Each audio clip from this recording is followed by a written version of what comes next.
Hello, welcome to Jazziz, where we take a deep dive into the music and minds of genre-defining artists, shaping the sounds of now. Today, we are exploring the ever-evolving artistry of Béla Fleck, a name who is synonymous with music exploration, and his latest adventure, Beat Trio. Hello, Béla.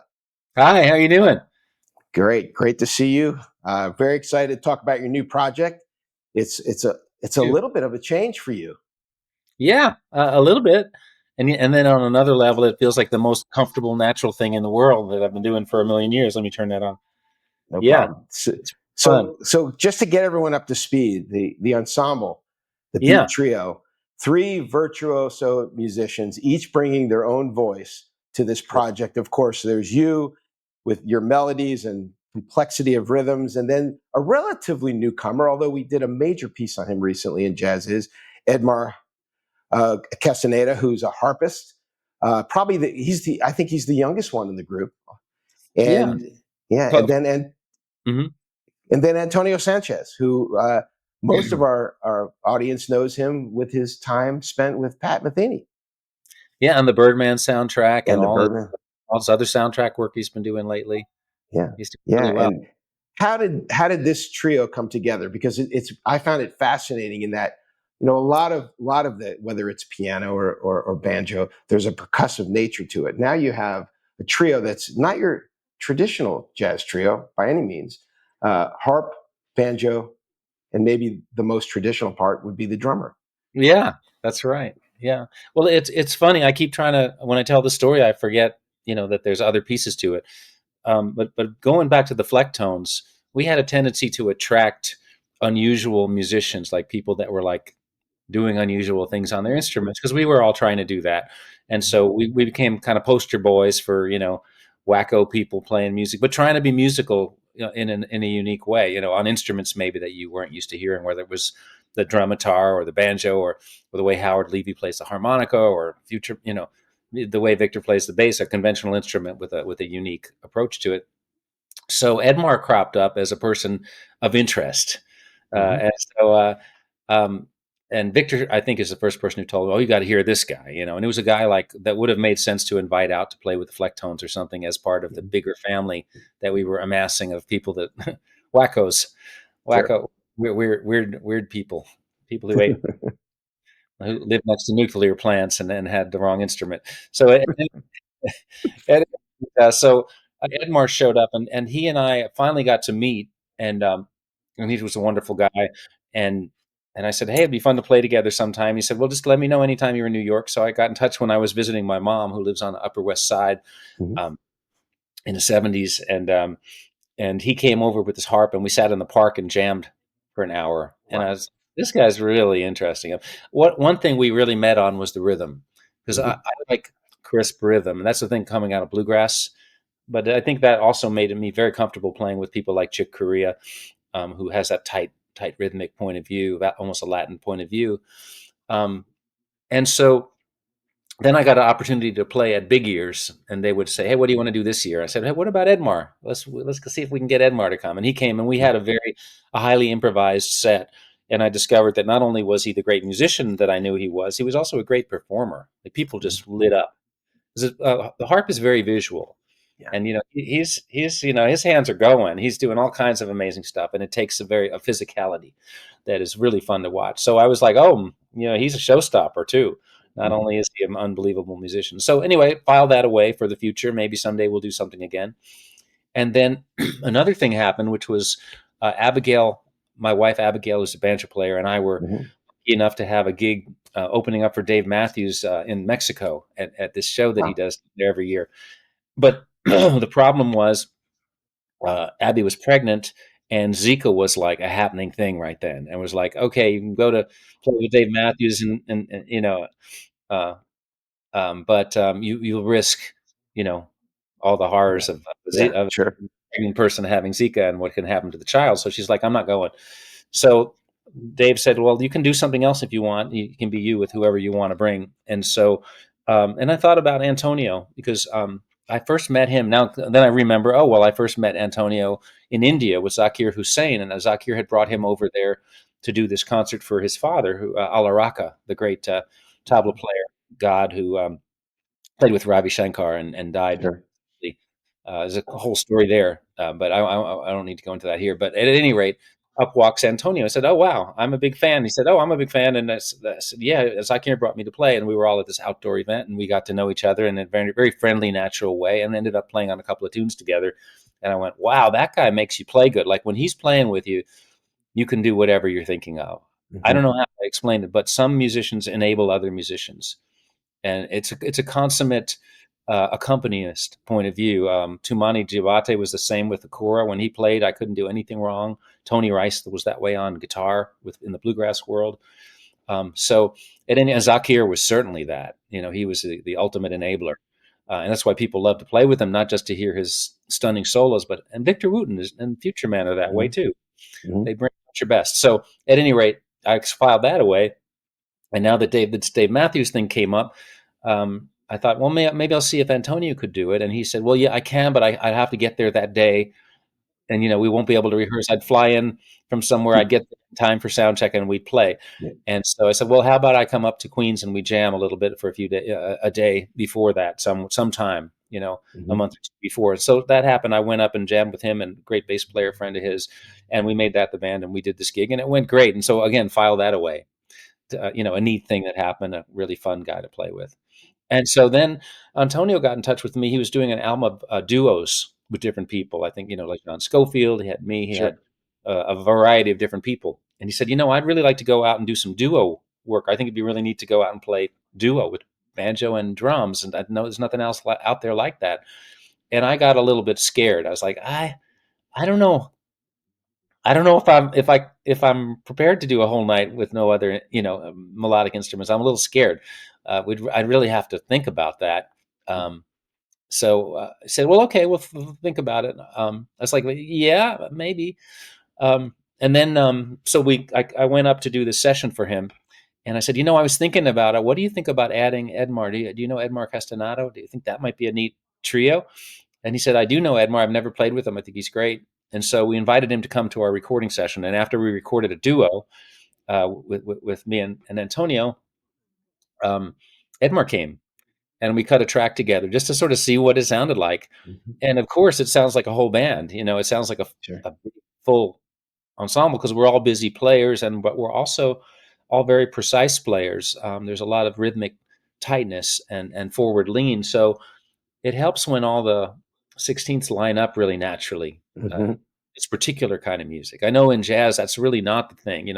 Right. The bass is playing on the beat, the drums are behind, the saxophone player could be anywhere.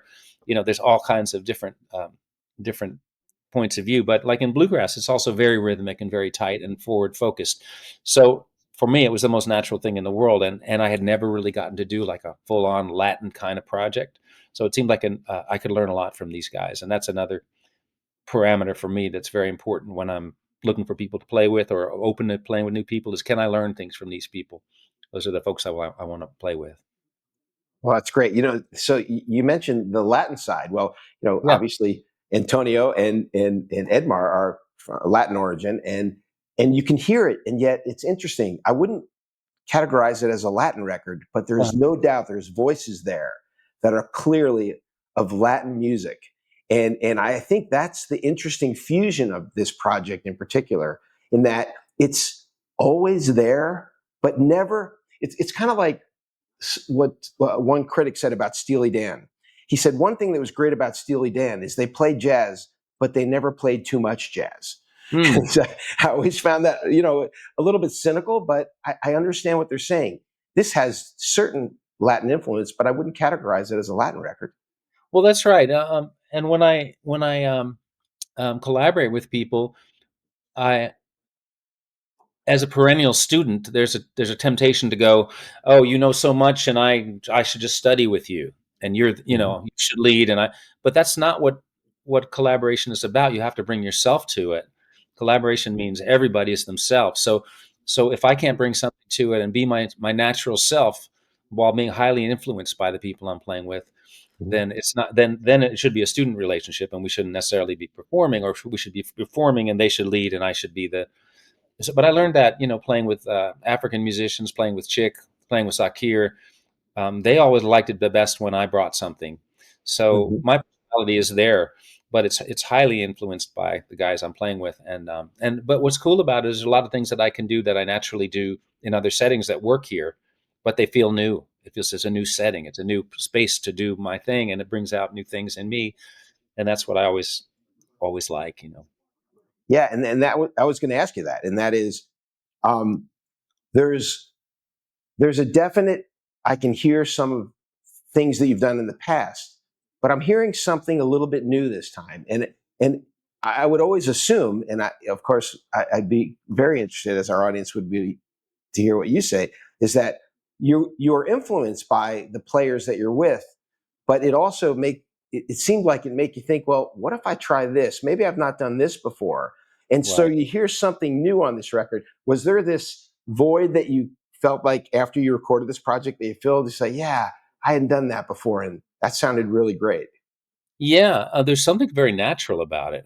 Again, it's there are projects that I do where I go play with people, and it's like, oh my God, how am I going to do that? You know, how am I going to play Right, an Indian raga with Zakir, or how am right. I going to, you know, whatever it is? How am I going to play with Tumani and like respect Mande culture for the last 5 centuries and not, you know, do not do the wrong thing? And then there are other times when you just start playing with somebody and it feels like you've been doing it your whole life. Antonio was like that for me. Like I feel like I've been playing with him like every band experience I've ever had and everyone that he's had has led us to like we started working together. We immediately finished each other's sentences. We knew how to work in the studio. We knew how to do takes. We knew how to push ourselves. We knew how to ask each other to bring something special. You know, we knew all that stuff. And Edmar was more the wild card because he has a certain. I'm going to say it. I want to say it the right way. He has I want to say limitations. That the harp has certain limitations. The banjo Mhm, also has limitations. mhm, But I had to center around like what are the things that he can do, and it was very tricky to understand that because on one level he's this very richly harmonic, wild player, and he does it because every note string on his harp he has a control. He can change the pitch of it.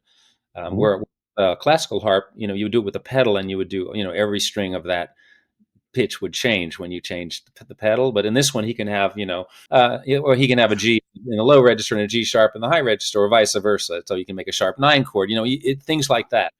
Um, but also, I couldn't tell what was easy or hard for him to play. So in order to get together mhm, and create music, I couldn't just write whatever I wanted and he could play it. We had to figure out. So some of these pieces started with an idea of mine, and then I went to him and said, I need to make sure what you can do," and then I would alter it to fit what was naturally comfortable on the harp. But he's the one that plays with this dynamic and emotional and spontaneous thing that I think Antonio and are comfortable, like we're learning something, tightening it up, getting it exact, and doing it like that. That's not Edmar. He's a wild card. He's going to do something you never heard of, and that is going to cause me and Antonio to react in the ways that we're quite capable of doing. But you're just pushing us out of our comfort zone sometimes, and I think it's great. I think it's great and very musical.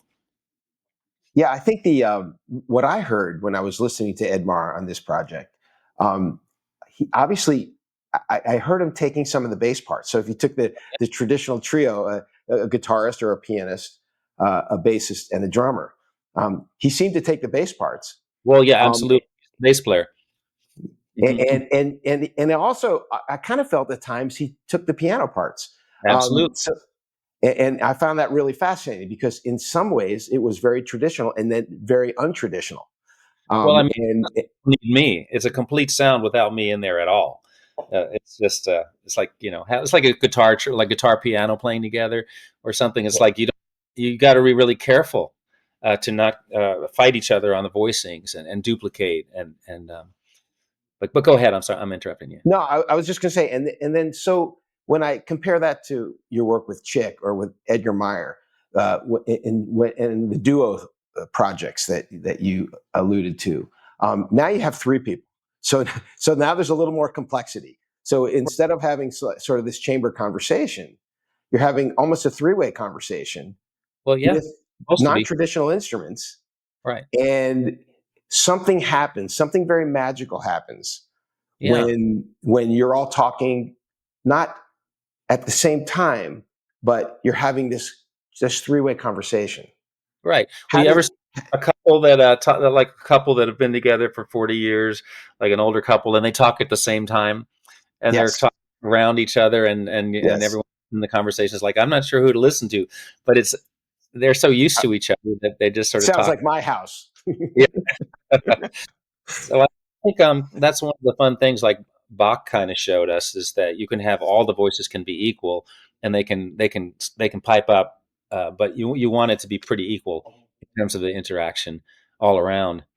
hmm But I was Yeah, what I was the the bass thing is that what I learned from Edgar Meyer, which maybe a lot of people might not have had the same experience because he's a soloist as well as the bass player, that a lot of the times the bass goes away for a long time and then when he's soloing, we have to figure out how to cover for him, and then when it comes back, it's very satisfying. And the music can be totally functional with an intermittent bass. It actually can be a very powerful move. So that was useful to me in playing with Edmar. It's like it's okay. It doesn't have to be.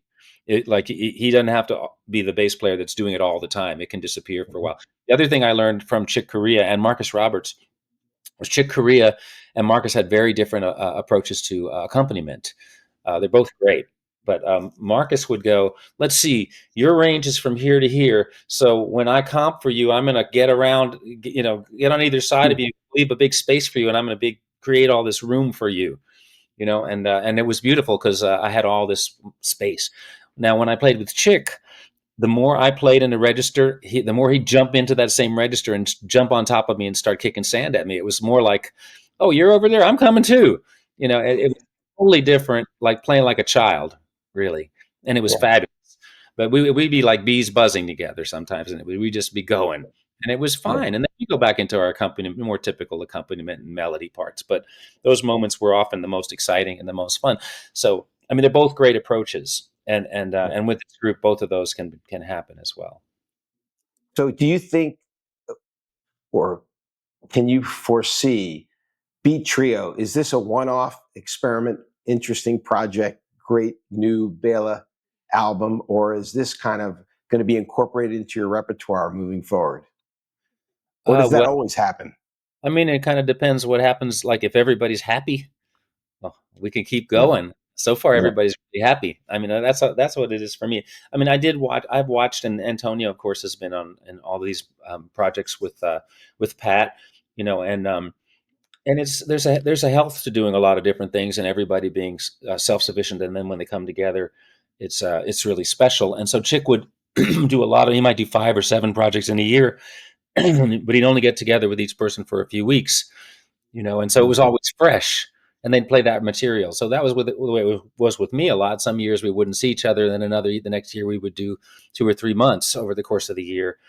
And it kept everybody very fresh. So this is brand new. So there's always a lot of excitement. But it's also really nice to have a life as an older musician that I am now where I get to do a lot of things. And this fits perfectly as one of those things. And as long as we're having fun, I think musically it has a lot more to go. There's this was a really lovely, amazing uh, first collaboration, and I'm really proud of it. But I do believe we have a lot of room to grow. And what's also neat is when we made the record, we had done 6 days at the Blue Note, and that was all we played together. And Mm. it was great because we played the same music, twice a night, and we played it 12 times. We went into the studio. We knew what to do. We made the record in 3 days, and it was Wow. quite fast because we kind of had fleshed it out and learned it. And then since then, we've gotten together and only once and done a week of shows, and boy, it went to the moon because after creating the record, we were so much more familiar with the music that we could really find the comfort together in it and take more chances and just keep on going with it. It was more shaped and also more free. So I'm really excited as we start going out and touring. We start again this week, and then we have a whole bunch of touring coming up this summer. We're going to be in Europe. We're going to be in Korea. We're going to be in Japan, and state stuff. I'm going to get to play Telluride Bluegrass Festival and Newport Jazz Festival. Lots of high profile stuff. I just think it's just going to be fun. A lot of fun the whole way. Well, that's great. So looking back at your catalog, and I've been following you since the very beginning, from Drive to Perpetual Motion, Flecktones, Bluegrass.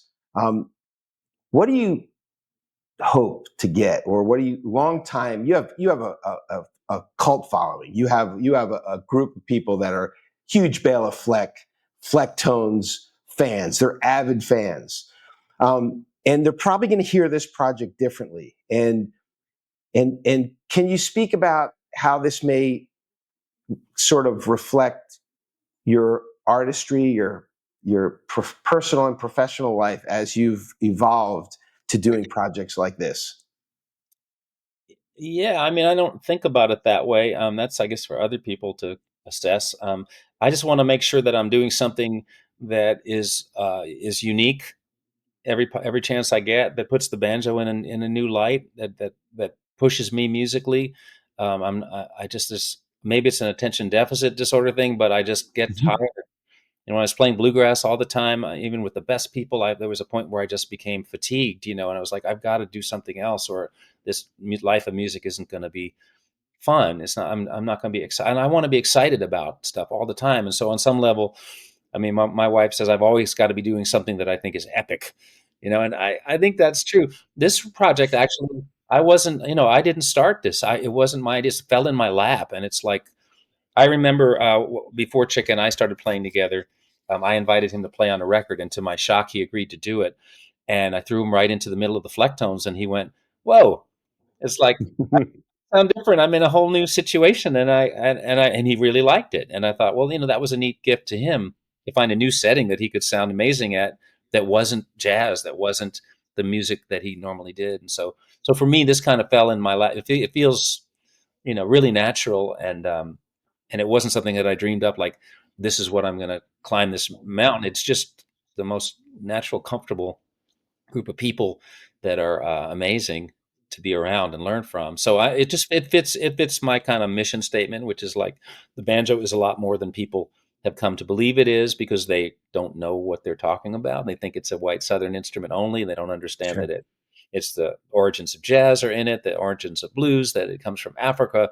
It's got all this history, including this incredible white Southern history. Um, and so, for me, ever since I fell in love with the banjo, it's always felt like a civil rights thing to fight for the honor of the instrument and say, "Hey, wait a second, this is a badass. This is a connected to the roots of humanity. It's not something that needs to be typecast into this one place just because of the Deliverance movie, or you know whatever it is that made you think it was just this. It's just a lot more than that." Well, I think, to use your phrase, that you're a badass banjo player, and I think what you've done is you've actually introduced so many people to the instrument, to the genre, to bluegrass. I mean, I can say that I went back and listened to bluegrass after hearing your early records, and I said, I never thought I'd like this. And then what I heard from you, and I listened to other projects, I said, this is really interesting. This I could see, like, learning more about this music, collecting recordings about this music, Right. where you were sort of that gateway. Well, if you think about blue, well, thank you. I'm trying to deflect the compliment, but thank you very much. When you think about jazz and someone says, "Oh, jazz music," like, well, what are you talking about? Are you talking about Benny Goodman? Are you talking about Louis Armstrong? Are you talking about John Coltrane? Are you talking about Miles Davis? Are you talking about Return to Forever? They're all Mhm. so different, and yet they all are under the same name. And bluegrass is the same. There's some very progressive modern bluegrass that's incredible. There's also this rootsy stuff that started in the 40s with when Bill Monroe and the Flat and Scruggs came together. It's also incredible, but maybe if you have a more modern leaning and you've grown up in the modern age, maybe my music might bridge you towards that music. Maybe when you first hear it, you're like, little too hillbilly, little too country, Mhm. whatever it is. It's a little, That's what I thought.